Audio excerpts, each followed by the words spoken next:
జగిత్యాల పట్టణంలో గంజాయి విక్రయిస్తున్న 4 యువకులను పోలీసులు అరెస్ట్ చేశారు. వారి వద్ద నుంచి 120 గ్రాముల గంజాయి స్వాధీనం చేసుకున్నారు. నిందితులు ఇతర రాష్ట్రాల నుంచి గంజాయి తెచ్చి విక్రయిస్తున్నట్లుగా గుర్తించారు.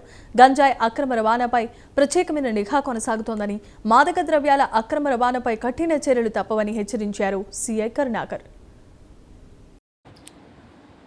ఈరోజు జగిత్యాల పట్టణంలో మా జిల్లా గౌరవ ఎస్పీ గారి ఆదేశాలు మరియు డిఎస్పీ గారి సూచనల ప్రకారం జగిత్యాల పట్టణ పోలీసు మరియు సిసిఎస్ సిబ్బంది కలిసి ఒక నమ్మదగిన సమాచారంపై జగిత్యాలకు చెందిన యువత బయట రాష్ట్రాలకు వెళ్ళి గంజాయి తెస్తున్నారు అని అనుమానం మీద గత కొద్ది రోజుల నుంచి వాళ్ళ మీద నిఘా పెట్టగా అందులో లింగంపేట గ్రామానికి చెందిన జవ్వాజి తేజ, హౌసింగ్ బోర్డుకు చెందిన గజ్జల అంజయ్, జగిత్యాల రూరల్ లక్ష్మీపూర్ గ్రామానికి చెందిన ఆలకుంట్ల గణేష్ మరియు మరొక మైనర్ వ్యక్తి, వీళ్ళు 4 కలిసి బయట రాష్ట్రాలకు వెళ్ళి గంజాయి తెస్తున్నారని గత వారం రోజుల నుంచి సమాచారంతో వాళ్ళపై నిఘా పెట్టగా ఈరోజు వారిని మన మోతే శివార్లో గల శ్మశాన వాటిక వద్ద వాళ్ళందరినీ పట్టుకోవడం జరిగింది.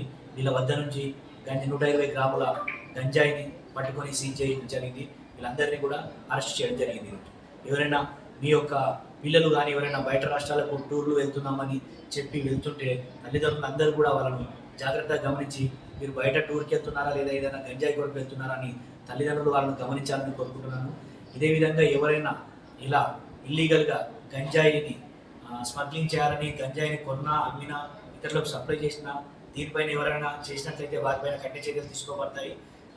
వీళ్ళ మీద సస్పెక్ట్ షీట్లు కూడా ఓపెన్ చేస్తున్నాము. ఇది అందరూ కూడా గమనించాలని కోరుతున్నాను. Thank you very much.